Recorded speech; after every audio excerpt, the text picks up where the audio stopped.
Hi, this is Scott Garibay, and today we're going to talk about Dungeons and Dragons, and we are specifically going to talk about the blessings of Dungeons and Dragons: Honor Among Thieves for the D&D community, and how it impacts directly the OGLers, the OSR, and the Orcs who are trying to replace Dungeons and Dragons, or at minimum trying to gain parity to it. Because we had the 2023 Manic Panic. Others call it the 2023 OGL crisis. I think those are, that you can understand what I'm talking about from either one of those two terms, right? And it really drew a line in the sand, because before Dungeons and Dragons was like, hey, we're competing with all of the Dungeons and Dragons doesn't compete with any tabletop role playing game. It competes with the entire tabletop role playing game industry simultaneously, and then in what really was different with the D&D, with the 2023 Manic Panic, is the OGLers and the OSR and the Orcs came up and were like, we can replace you, right? And that's what D&D Be Gone was about. They were like, we want Dungeons and Dragons to be gone, and we will supply what the community needs, right? And now we're on the other side of this. It's February 2023, right? And there's no more virtual Molotovs getting tossed, and it's time for the OGLers and the OSRs and the Orc to speak with their achievements and not with their words, right? Like the yelling in the streets and the D&D Be Gones and the castigation of Dungeons and Dragons is done, right? It's the shut up moment for OGL, OSR, and Orc, and it's like, you only speak with your actions now, and they are speaking, right? And one of the things I think is really interesting is like the Shadow Dark RPG, right? Now, actually, I'm a pretty big fan of Arcane Library. I think it's a brilliant creators over there, right? But they brought forward this like competitor product, and the OGLers and the OSR and the Orcs are like, we need to get behind this, because this is an actual, there's some innovation in this, right? And they're like, we need to get behind this, and we need to really strongly support what's happening here, right? Because we need some achievements. It's got to be more than words on our side, because that's all it is right now. It's just complaints and words and threats, right? What are we actually going to put up for people to look at? And actually, Arcane Library is a brilliant production company, but they failed. And Shadow Dark is a massive failure. And here's why, right? Dungeons and Dragons sets the standard. It sets the standard, right? So let's talk about what that standard is. What's the standard for a tabletop role-playing game book right now? All Dungeons and Dragons does is 256-page, beautiful art, beautiful writing, beautiful layout, full color books. What is this Shadow Dark? Utter garbage. It looks exactly like something that was printed in the 1980s, right? Right there. Like, black and white art, bog standard layout, and the writing is good. I'm going to give it that, because I think Arcane Library is pretty brilliant. But if it's 2023 and you're serving up the same crap, all black and white, right? And the thing is, you came and you said D&D Be Gone, and you pretended you could replace Dungeons and Dragons.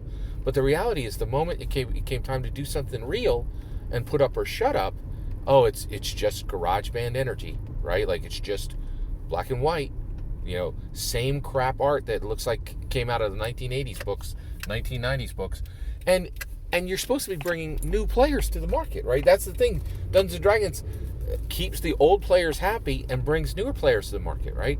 And you're saying, oh, no, only grognards who like 80s and 90s black and white junk art, right? Because Gary Gygax was hiring his friends and not real artists, right? That's, you got to have that vibe, right? And it doesn't deliver, right? And this is the blessing of the Dungeons and Dragons. And this, to me, this is what's really important about the D&D Honor Among Thieves movie. It's tremendous, right? It's a really big deal, because it is setting the bar. What is the bar? Merch, right? Tabletop role-playing games should have merch. And because we're getting a Paramount actual movie studio American blockbuster, right? We're going to get merch. We're going to get, Chris Pine, the Elgin the Bard's face on a towel.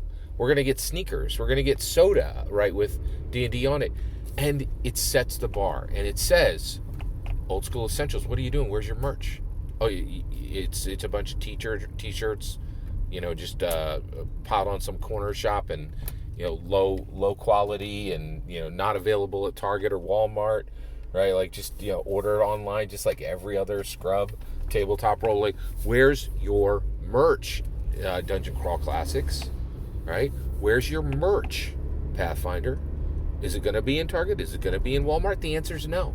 And the reason why is Dungeons and Dragons sets the bar, right? And the job of Old School Essentials and DCC and Pathfinder, their job is to say, listen, there's a bunch of people who care about nostalgia, right? And you can go on a nostalgia journey, or you can actually, create and grow the industry. And that's what Dungeons and Dragons is doing. They're like, it's not enough for us to keep a bunch of 50, 60, and 70-year-old fans happy, right? They can come on and they can enjoy what we're putting down, but we're going to go for 12, 22, 32, 42. We're going to grow the hobby. We're not going to just please a bunch of older fans, right? And that's why they're willing to make hard choices, right? They're like, Dark Sun is out. You ain't never going to see it. Kyle Brink pretty much just said that, right? And you could see people responding saying, oh, no, Dark Sun, what? And they're like, we need to grow this hobby, right? We're not just happy, putting up junk, right? And I think that's the really nice thing is, and we're going to be delightfully surprised at the myriad of merch that gets D&D printed on it. And what is the value of that? Well, there's lots of value to that. One, we're going to be delighted with the stuff that we can buy that wasn't available, that couldn't be created on tabletop role-playing game industry energy alone. It needs that Hollywood energy, that big boom, that big boom bust, right? That big boom burst, right? Of really innovative, just material that cannot be created on tabletop role-playing game industry energy alone, right? And then, I know this sounds strange, but like your uncle, your aunt, right? They don't play Dungeons and Dragons. And you're just the weirdo who plays that strange identity game, right, to them. But when they see it on the shelves, when they go in to buy a hose, and they pass Dungeons and Dragons on the Target shelf and on the Walmart shelf, it normalizes it. And it says, hey, and this is why Old School Essentials and Dungeon Crawl Classics and Pathfinder hate it so much. Because they don't, all of those groups, all the OSRs, the OGLers, and the orcs, they don't want this hobby to grow. They want to be comfortable and want to keep it the same size, and they do not give two farts if the industry dies when they're done, right? They don't care if the industry lasts 3 centuries, 6 centuries, 12 centuries more. I do, right? And so that's the difference, and that's why merch is so critical, right? And so the blessing we're getting out of Dungeons and Dragons Honor Among Thieves is merch. That's my humble opinion. What's important is when I get to hear your humble opinion. When you get in the comments and send your traffic, please consider liking and subscribing, and have a wonderful millennium.